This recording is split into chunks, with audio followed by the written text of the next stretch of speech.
pessoal do nono ano, tudo bem? Bom dia, primeiramente. Então, nós vamos iniciar hoje o nosso conteúdo do módulo 2, tá? Como vocês sabem, a parte de ciências, né, do nono ano, ela é separada em biologia, química e física. E esse capítulo se refere à parte de biologia. E o legal é porque muitos dos meus alunos que estão no nono ano já estudam comigo há bastante tempo, então essa matéria não é novidade. Então a gente vai rever um pouco, né? Graças a Deus, porque aí não fica tão difícil. Mas como tem vários detalhes, eu peço que vocês se preocupem em fazer os esquemas no caderno, desenhar os ciclos de vida, né, dos vegetais, para que vocês encontrem uma maneira de facilitar o estudo e a compreensão de vocês, tá bom? Então, o capítulo é o capítulo 6 do módulo 2, tá? Vai falar sobre os grupos de plantas, as briófitas, pteridófitas, gimnospermas e angiospermas, tá bom? Então, seguindo a mesma linha de raciocínio do livro de vocês, na primeira página, quando começa o capítulo, vem esse esquema. Esse esquema é sobre os grupos e vem falando como que esses grupos são classificados de acordo com a presença ou a ausência dos vasos condutores, que é a matéria que a gente estudou no módulo 1. Então, se você reparar, ó, tá lá, plantas. Aí vem duas subdivisões. Nessas duas subdivisões tem vegetais sem vasos condutores. O que significa isso? Vegetais que não têm xilema e nem floema, tá? E esses vegetais são as briófitas, tá bom? Então, esse grupo aqui, que na imagem, e também deve ter no livro de vocês, que é representado pelos musgos e pelas hepáticas. São plantas muito pequenas, são plantas mesmo aquela coisinha verdinha que fica grudada nas rochas de cachoeira, né, lugares montanhosos. As hepáticas parecem, como se elas fossem aquela suculenta, mas na verdade não é uma briófita. E o que acontece com esse grupo? Eles não têm como passar através de vasos condutores a parte da água e dos sais minerais, e nem depois que fizer a fotossíntese. Então, como que isso acontece, né? Já que é necessário que essas substâncias sejam distribuídas pela planta como um todo. Bom, tem a estratégia. Esses vegetais, eles são de um tamanho bem pequenininho, tamanho reduzido, e isso já facilita o transporte. E outra coisa que acontece para esses produtos, né, da fotossíntese serem distribuídos é que esse produto é distribuído de célula a célula. Então, uma célula faz a fotossíntese, né, onde tem lá o cloroplasto, e o produto da fotossíntese, que é a glicose, é distribuído para as outras partes da planta, célula a célula, sem vaso condutor, tá bom? O segundo grupo aqui, ó, que vem para esses três aqui, são os vegetais que têm vasos condutores, ou seja, eles possuem xilema e floema. E só por esse fato, a planta já aumenta de tamanho. Porque as plantas grandes, né, de grande porte, elas têm os vasos condutores, então pode ter a altura que for. A primeira aqui que vem, ó, são as sem sementes, ou seja, são plantas com vasos condutores, porém sem sementes. E quem são esse pessoalzinho, né, esse grupo? São as pteridófitas, tá? É representado aqui pelas samambaias, pelo samambaia-açu, que a gente vai ver mais à frente. Depois tem as plantas que têm sementes, que são esses dois grupos aqui. Porém, as com sementes vai ter um grupo que não tem frutos e nem flores, que são as gimnospermas, representadas pelos pinheiros e as araucárias, e as que têm frutos e flores, que são as angiospermas, ou seja, é todo o resto de árvores e plantas frutíferas, tá bom? Então vamos lá, das briófitas, a gente falou um pouquinho, são representados pelos musgos, está vendo aqui nas imagens, ó, aqueles musgos nas pedras de cachoeira, e as hepáticas, está vendo aqui? Então elas têm umas características. Que características são essas? Tem um tamanho reduzido, até 10 centímetros, elas apresentam a passagem, né? Ou seja, elas representam esse grupo que passou do ambiente aquático para o terrestre, só que as briófitas, como elas têm tamanho reduzido e não têm vasos condutores, elas são dependentes de água, inclusive para poder fazer a parte de reprodução. São encontradas em ambientes úmidos, ou seja, nunca vai ser encontrado em um ambiente seco, porque ela não sobrevive. Não apresentam vasos condutores, o transporte das substâncias é de célula a célula e os representantes desse grupo são os musgos e as hepáticas. Aqui a gente vai ver, é o mesmo esquema que tem no livro de vocês, a estrutura do musgo, aonde vai ter a parte o esporófito, né, onde tem a parte dos gametas. Esse esporófito é onde vai liberar para o ciclo de vida dela toda a parte da reprodução. Vai ter o gametófito aqui embaixo. E nessas partezinhas que está aparecendo aqui, como elas não têm vasos condutores, elas têm partes da plantinha que vai ser responsável como se fosse uma planta grande, né? Então, representando como se fosse uma analogia. A cápsula, então, responsável pela produção dos esporos. Lembrando, esporos são as estruturas que têm os gametas, tá? Ou seja, células de reprodução. Haste, que é o que sustenta a cápsula aqui. Aí vai ter o filóide, onde é a absorção da água e dos sais minerais. E a fotossíntese, você vê aí, ó, tem folhinha, isso significa que tem clorofila. O cauloide e o rizoide, né, onde vai mesmo tirar a água do solo e os sais minerais. Nesse lado aqui, ó, é aquele ciclo de vida que está bem no livro de vocês também. Então, ó, esse ciclo de vida vem mostrando como que ocorre, como é que essa planta se reproduz. Então, através da água, esses anterozoides aqui, que são os gametas masculinos, eles nadam até a parte feminina da planta para encontrar a oosfera, né? Tá vendo aqui, ó, os anterozoides se movem pela água. Por isso que essa planta não vive em ambiente seco, ela é dependente de água mesmo, senão não realiza a parte de reprodução dela. Depois já é formado o zigoto e o embrião e posteriormente cresce, o mesmo musgo, tá vendo aqui, ó, cresce em 6 e aí ele vai liberar no gametófito os esporos novamente para que recomece todo o ciclo de novo, tá? As pteridófitas, então olha, são plantas maiores, como vocês viram lá no início, são plantas que têm a parte dos vasos condutores. Então os representantes são a samambaia, que muita gente deve ter em casa, samambaia-açu e avenca. Então elas apresentam os vasos condutores, elas apresentam uma estrutura chamada soros. Por que é o soro? O soro é aqueles pontinhos que tem lá na samambaia. Dentro daquele lugarzinho tem os esporos, tá? Então é isso que vai ajudar na parte de reprodução delas. Os anterozoides também precisam de água para se locomover, então assim como as briófitas, são plantas que também precisam de água para poder fazer essa movimentação dos gametas. E elas atingem tamanhos variados, então o samambaia-açu chega até 10 metros, então as samambaias não, né? Aí aqui vem mostrando, tá vendo, os soros, que são aquela parte onde tem os esporos, que são responsáveis pela reprodução assexuada. Para quem não se lembra, vamos lembrar lá, assexuada significa uma reprodução que não tem o encontro de gametas, tá? Quando eu digo sexuada, é que tem o encontro do gameta feminino com o gameta masculino. O assexuada, não.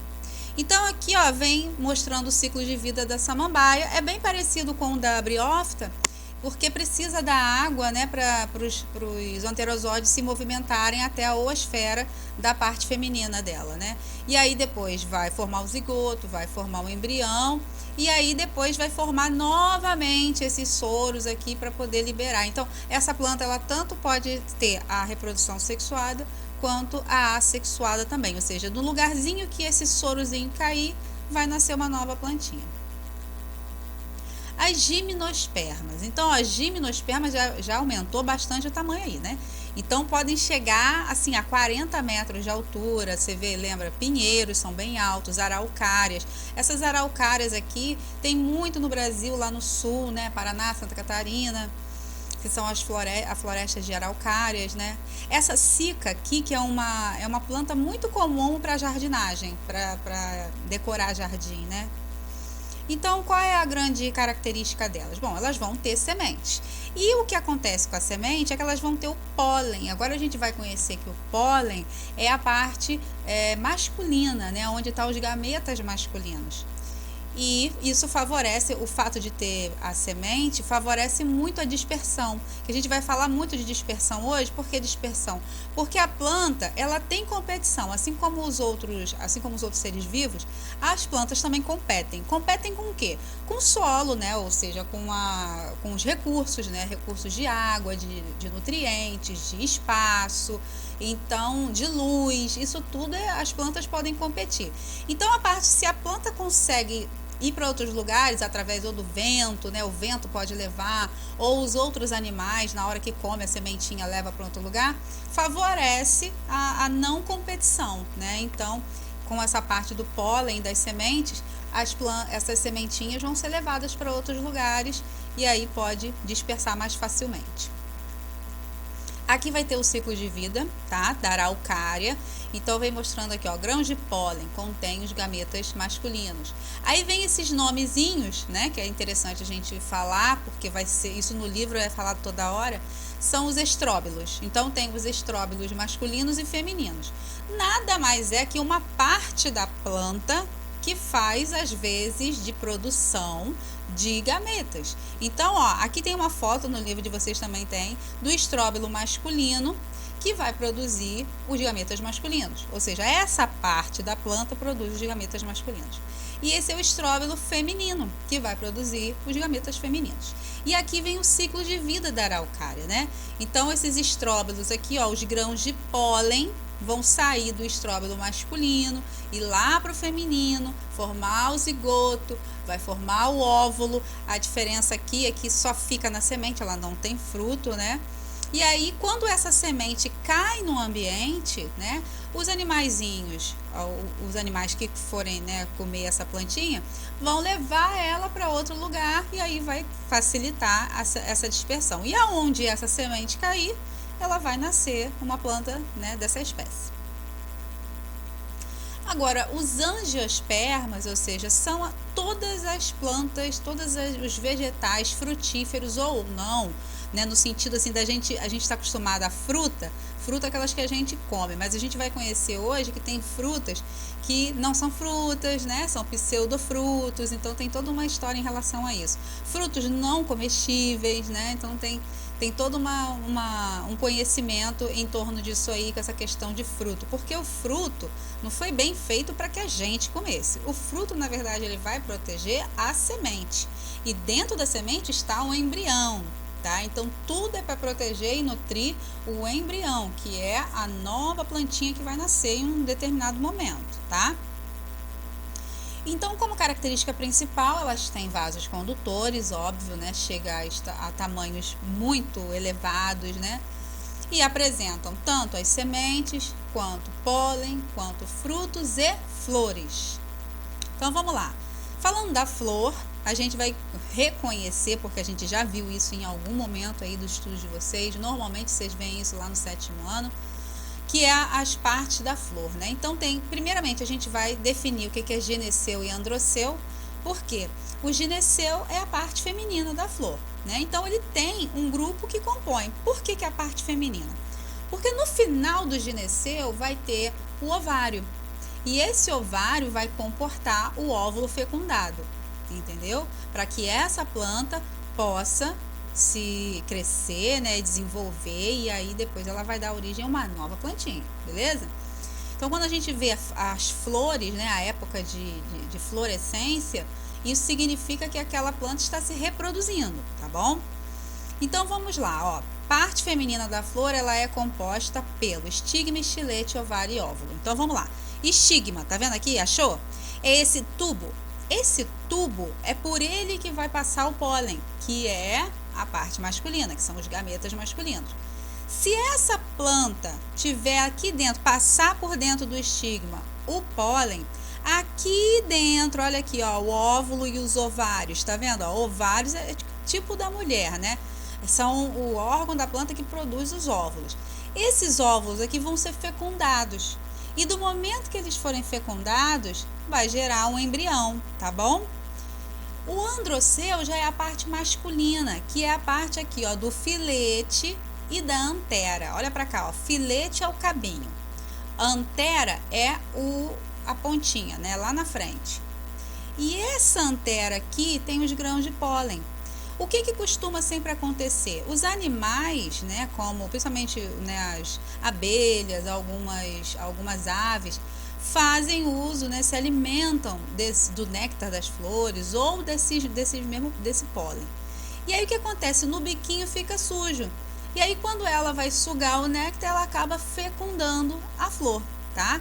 E essa florzinha aqui, quando esse óvulo está fecundado lá dentro, né, da parte feminina da flor, vai se desenvolver um embrião, tá bom? E esse embrião, depois a flor ela cai, só que o embrião está se desenvolvendo, tá? E é aí que vem o fruto. Daqui é que vai vir o fruto. Então, ó, os angiospermas geralmente dependem de animais para o encontro dos gametas, fecundação, e esses animais são chamados polinizadores. Por quê? Porque eles transportam o pólen, que é a parte masculina da flor. Dos frutos, né? Então, a gente vai ter aqui as classificações. A maçã, ó, tá vendo? Ó, tem envolvido aqui pela parte de toda a glicose, né? Toda a parte energética, nutritiva, justamente para poder nutrir aqui a semente, né? O frutozinho aqui, ó, tá vendo? Que aqui a gente acaba descobrindo coisas muito interessantes. A maçã, o que tá ao redor dela, é só a nutrição. O fruto tá aqui no meio, ó, tá vendo? É o que protege a semente. A questão do caju, né? O fruto verdadeiro é a castanha, não a parte do caju, tá? Tem aqui o dente de leão também, que é os frutinhos aqui saindo do dente de leão. Ó, o ventro é o agente dispersor, né, do dente de leão. Ele solta, então vai para todos os lugares e onde ele cair pode nascer novas plantinhas. Vai ter o abacate, né, que tem aqui, ó, o endocarpo, o epicarpo, a parte aqui, ó, da semente lá dentro. Frutos secos e frutos carnosos, bom, aí só o nome, né, já diz, né, é fácil de entender. Frutos secos são as nozes, né, todas essas frutas secas que a gente já conhece. E os frutos carnosos, ou seja, aqueles bem suculentos. Então tem aqui o exemplo da baga e da drupa, né, que é a parte aqui de fora e a de dentro. Semente, ó, semente, a gente vai ver que a questão da dicotiledônia e da monocotiledônia. Bom, não tem mistério, gente. Quando a gente ouve isso, é sobre semente. E quando a gente encontra uma palavrinha difícil, a gente tem que lembrar dos prefixos e sufixos delas. Vocês devem ter aprendido isso em português. O prefixo dessa palavra, mono. Mono é um. Então, ó, cotilédone, essa parte aqui dentro, ó, tá vendo aqui? Cotilédone, que tá apontando, essa parte branca. Esse monocotiledônia significa uma planta cuja semente tem um cotilédone. Tá vendo aqui, ó? Que bonita. Agora, essa aqui que é a dicotiledônia são plantas cujas sementes têm 2 cotilédones. Tá vendo aqui, ó? Que é um exemplo do feijão, tá bom? Então, feijão é uma dicotiledônia. Arroz é uma monocotiledônia. E a reprodução assexuada dos angiospermas, porque também pode se reproduzir por partes da planta. Então, aí você já vem que tem tanto a gente aprendeu ali os ciclos de vida onde aparecem os gametas, né, os anterozoides e tal, mas também as plantas podem se reproduzir através de pequenas partes delas, porque ali também vai ter células reprodutivas. Então, se você tirar um pedacinho do caule, se você tirar um pedacinho de algumas folhas, ou de raízes, pode nascer novamente uma planta. Então, como não envolve gametas, isso envolve parte da planta, é uma reprodução assexuada, tá? E aqui vem falando da reprodução sexuada das angiospermas, ou seja, aquela parte da polinização que a gente falou lá no início. Então, a polinização é o transporte de pólen das anteras até o estigma, ou seja, da parte masculina da planta até a parte feminina. A fecundação é a união desses gametas, né, o gameta feminino com o gameta masculino. A formação do fruto e da semente é depois da fertilização, é depois da fecundação, aonde o óvulo origina a semente e o ovário origina o fruto. Olha que legal! Depois, a dispersão. Dispersar significa levar para outros lugares, né? Então, pode ser feita tanto pelo vento, agentes naturais, ou pelos animais também. E a germinação, ou seja, quando aquele embrião cai no solo e encontra as condições favoráveis de temperatura, de luminosidade, de nutrientes, ele vai fazer o crescimento ali do embrião para crescer a planta mesmo grandinha. E é isso, meus lindos. Então, olha, essa parte, assim, eu sugiro que vocês façam uma leitura do material, tá? Do livro de vocês. Façam uma leitura boa. Façam os exercícios dessas páginas que estão aí. E eu também tô colocando hoje na plataforma um exercício extra para vocês, de folha, né? Da folhinha, que vocês vão copiar. Assim, tem umas imagens, mas não se preocupa com as imagens, vocês só copiam o enunciado, mas façam os exercícios direitinho. Eu acho até a última questão da folhinha fala sobre as partes da briófita, né? Aquela parte onde tem o filóide, cauloide, rizoide. Então, isso tudo é importante, porque biologia é praticamente desenho o tempo todo, vocês sabem disso. Então façam os desenhos, façam direitinhos, não é muito exercício. E na próxima aula de biologia, que vai ser semana que vem, eu volto para poder corrigir com vocês esses exercícios todos, tanto o do livro, que é essas páginas aí, quanto o da folhinha, tá bom? Olha, grande beijo para vocês, fiquem com Deus e até a nossa próxima aula.